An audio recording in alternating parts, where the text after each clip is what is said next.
महाराष्ट्राची मिनी विधानसभा निवडणूक म्हणजे या स्थानिक स्वराज्य संस्थांच्या निवडणुका आणि या निवडणुकांमध्ये उद्याचं भविष्य हे कार्यकर्त्यांचं घडवलं जातं। ही कार्यकर्त्यांची निवडणूक आहे। या माध्यमातून प्रत्येक पक्षाचे कार्यकर्ते मोठे होत असतात आणि आपापल्या पक्षाला मदत करत असतात। मला आनंद वाटतो की अनेक इच्छुक होते, परंतु शेवटी शेवटच्या क्षणाला हिंदुत्वाची जाण आम्हा सगळ्यांना झाली आणि शेवटच्या रात्री शंभू महादेवाने कौल दिला आणि आम्ही सगळे एकत्र बसलो।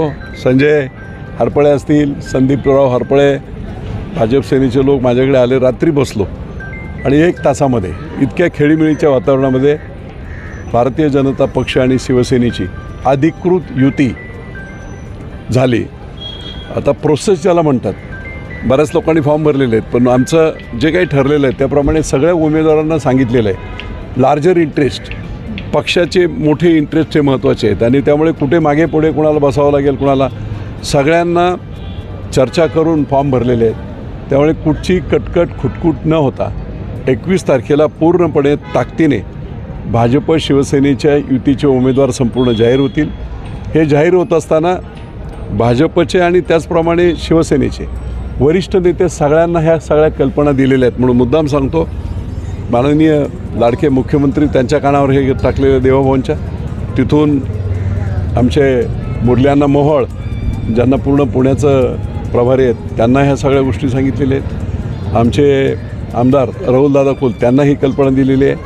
हे सगळं होत असताना आम्ही एकमेकांचे विरोधक होतो, संजय जगताप आणि विजय शिवतारे, पण आता महायुतीत आल्यानंतर एका घरात आहे, त्यांना देखील या सगळ्या गोष्टींची कल्पना देऊन सगळ्यांना विश्वासात घेऊन ती अप्रुव्हल घेऊन वरिष्ठ लोकांना सांगून कणखर आणि भक्कम युती झाली आहे। 32च्या 32 सीट आणि नगराध्यक्ष महायुतीचा भाजप शिवसेनेचा होणार। आज ती युती झाली, तिथेच सगळे निकाल लागलेले आहेत। त्यामुळे काही लोक अति हुशार असतात आणि सगळ्यांनाच गंडवायला जातात आणि स्वतः गंडून बसतात। अगदी तोच प्रकार इथे राष्ट्रवादीच्या बाबतीत झाला आहे। सगळ्यांनाच मूर्ख बनवायला गेले आणि स्वतःच मूर्ख झाले। त्यामुळे पुढे आता त्या निकालानंतर ते जाहीर होईल की कशा पद्धतीने शेवटी जनतेचा जो काही आवाज आहे, जनतेची कामं जी कोणी केली आहेत तर ती भाजप सेनेने केली आहेत। 118 कोटीची पाण्याची योजना असेल, देवाभाऊंनी मंजूर केली। मुख्यमंत्री ते असताना मुख्यमंत्री पेयजल योजनेतून पुण्यावर भार नको म्हणून सगळे रोड, कचरा डेपोचं कॅपिंग, मंतरवाडी ते खडी मशीनचा 73 कोटीचा रस्ता, या गावातून सगळ्या बाजूला जाणार आहे। मग ते वडकीला जाणार असेल, सोलापूरला जाणार असेल, मांजरवाटला जाणार असेल, सोनारपूरवरून सोलापूरला जाणार असेल, 100% सगळे रस्ते हे शिवसेना भाजपच्या युतीच्या काळात 2014 ते 2017च्या दरम्यान मुख्यमंत्री देवाभाऊ यांच्या आशीर्वादाने, मी जरी इथला नॉमिनी असलो तरी एक शब्द देखील कधी न करता बारीक सारीक गोष्टीवर त्यांनी लक्ष दिलं। आणखी तुम्हाला सांगतो, सगळ्यात महत्त्वाची गोरगरिबांची गोष्ट, गावठाणी बरंच होती, मग ते पापडी वस्ती असेल, तुकाई दर्शन असेल, संकेत विहार असेल, अशा अनेक ठिकाणी प्लॉटिंग करून ग्रामस्थांनी, स्थानिक असतील काय असतील, या लोकांनी मोठ्या प्रमाणामध्ये इमारती बांधल्या होत्या, पण रस्ते नव्हते, पाणी नव्हतं, गटर नव्हतं। या प्रायव्हेट जागांवर सुद्धा शिवसेना भाजपच्या युतीच्या माध्यमातून 103 कोटी रुपये खर्च करून सगळं कॉन्क्रिटीकरण, गटर योजना आणि नंतर ही पाण्याची योजना, ह्या एवढ्या सगळ्या गोष्टी केलेल्या आहेत। प्रचंड मोठं उपकार कचरा डेपोच्या माध्यमातून जे नरक यातना भोगत होते त्याच्यावर मार्ग देखील योगायोगाने 2014 साली भाजप सेनेचं सरकार आलं आणि त्याच्यातून निघालं आहे। कचरा डेपो कॅपिंग असेल, 118 कोटीची पाण्याची योजना असेल, त्यामुळे त्यांना मतदान मागण्याचा अधिकारच नाही आहे। दुर्दैवाने 2.5 वर्ष महाविकास आघाडीचं सरकार होतं, पाण्याची योजना 85% पूर्ण झाली,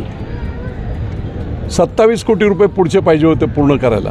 2.5 वर्षात 1 रुपया, एक खेळा लावला नाही, 1 रुपया दिला नाही।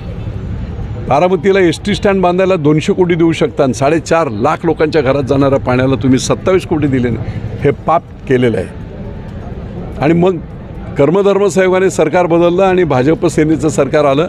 1 महिन्याच्या आत मी मुख्यमंत्री एकनाथराव शिंदे यांना फुरसुंगीत त्या प्रकल्पावर घेऊन आलो, तो काही टेकडीवर, की किती हाल आहेत बघा. 27 कोटी दिले नाहीत, 1 रुपया नाही दिला. त्यांनी इमिडिएट सासवडला जाहीर केलं 27 कोटी रुपये मी 8 दिवसाच्या आत देणार, जोरात तुम्ही काम सुरू करा. कॉन्ट्रॅक्टरला बोलवलं, त्यांच्याशी त्यांनी चर्चा केली आणि म्हणून 4.5 लाख घरांमध्ये पाणी हे एकनाथराव शिंदे यांनी दिलेल्या मुख्यमंत्री यांच्या योगदानातून ते झालं आणि घराघरातून पाणी गेलं. त्याच्या पुढे त्यांनी मुख्यमंत्री असताना मी जेव्हा सांगितलं की 2011ची लोकसंख्या धरून ही डिझाईन झालेली होती, त्यामुळे आत्ता इतकी लोकसंख्या वाढली आहे की 50 वर्षात वाढणारी लोकसंख्या आत्ताच झालेली आहे. मग ते म्हणे काय करायचं, तर म्हटलं ॲडिशनल आपल्याला पैसे लागतील. पुन्हा कॉर्पोरेशनला त्यांनी, कॉर्पोरेशन त्यावेळेस होतं, कॉर्पोरेशनला डायरेक्शन दिली आणि 100 कोटी रुपयाचा नवीन DPR केला आहे. म्हणजे ज्याच्यामध्ये रुकारी विलेजच्या पाठीमागे असती, पुंडेकरी वस्ती वगैरे, तिकडे आदर्शनगर, या सगळ्या वाड्या वस्त्यांना पाणी देण्यासाठी 100 कोटीची अतिरिक्त योजना मंजूर झालेली आहे, DPR मंजूर झाला आहे. आणि निश्चितपणे पुढच्या काळामध्ये सरकार आमचं आलं की त्याचं अंमलबजावणीसुद्धा होईल. त्यामुळे बारीक सारीक गोष्टीत लक्ष देऊन काम.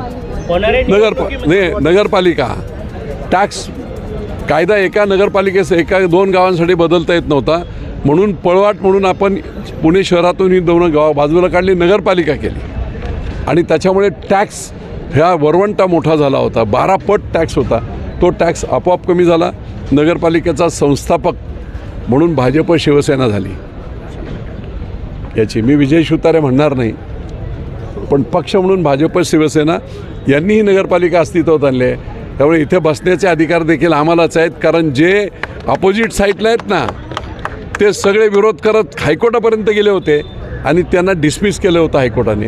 आज जे NCPत उभे असणारे सगळे नेते रेकॉर्डवर, हायकोर्टच्या रेकॉर्डवर आहेत की त्यांनी नगरपालिका होऊ नये म्हणून हायकोर्टात पिटिशन केलं आणि ते डिसमिस झालं. सगळं रेकॉर्ड पुरावेसकट आहे. त्या पुरावेसकट ज्यांनी नगरपालिका करायला विरोध केला आहे ना, त्या लोकांनी नगरपालिकेत बसायला यायला तुम्हाला मतं मागायला अधिकार काय आहे? काहीच अधिकार नाही. तो संपूर्ण अधिकार शिवसेना भाजपचा आहे, कमळाचा आणि धनुष्यबाणाचा आहे. त्यामुळे लोक बरोबर काम करतील आणि 3 तारखेला मला वाटते निकाल आहेत ना, 3 डिसेंबरला ऐतिहासिक अशी फुरसुंगी देवाची उरुळी नगरपालिकेची पहिली निवडणूक भगवा फडकून भाजप आणि शिवसेना एकत्रितपणे जल्लोष करेल. आणि नगरपालिकेचे इलेक्शन होत असताना अतिशय आनंदाची बाब म्हणजे शिवसेना भाजप यांची जी युती झालेली आहे यातून नक्कीच चांगल्या पद्धतीने विकास होईल. खरं तर ही मिनी विधानसभा भविष्यकाळात मोठी अशी महानगरपालिका असं मोठा संकेत या इलेक्शनच्या या निवडणुकीच्या माध्यमातून नागरिकांना मिळणार आहे. अतिशय खेळीमेळीच्या वातावरणात या ठिकाणी सर्वच उमेदवारांनी फॉर्म्स भरलेले आहेत.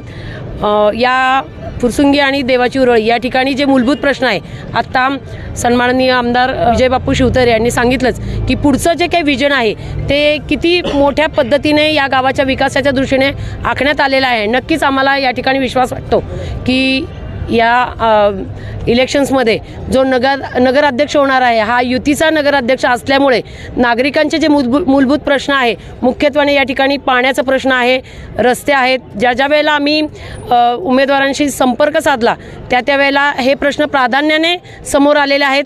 नक्कीच या युतीच्या माध्यमातून नागरिकांचे हे प्रश्न सोडवले जातील आणि नागरिकांना जो काही भविष्यकाळामध्ये जो विजन आहे तो बापूंचा अतिशय स्ट्रॉंग असल्यामुळं नवीन पुणे महानगरपालिका या ठिकाणी अस्तित्वात येईल याबद्दल कुठेही शंका नाही. आमचे माननीय मुख्यमंत्री देवेंद्रजी फडणवीस असतील, उपमुख्यमंत्री एकनाथजी शिंदे असतील, यांचा जो काही सकारात्मक दृष्टिकोन आहे तो या नगरपालिकेच्या माध्यमातून अतिशय दृढ होणार आहे आणि ज्या काही सोयी आहेत त्या नागरिकांना अतिशय चांगल्या पद्धतीने मिळणार आहेत. नक्कीच या ठिकाणी युतीचा नगराध्यक्ष होईल असा आम्हाला विश्वास वाटतो आणि त्या दृष्टीने प्रयत्न हे राहणार आहेत. धन्यवाद.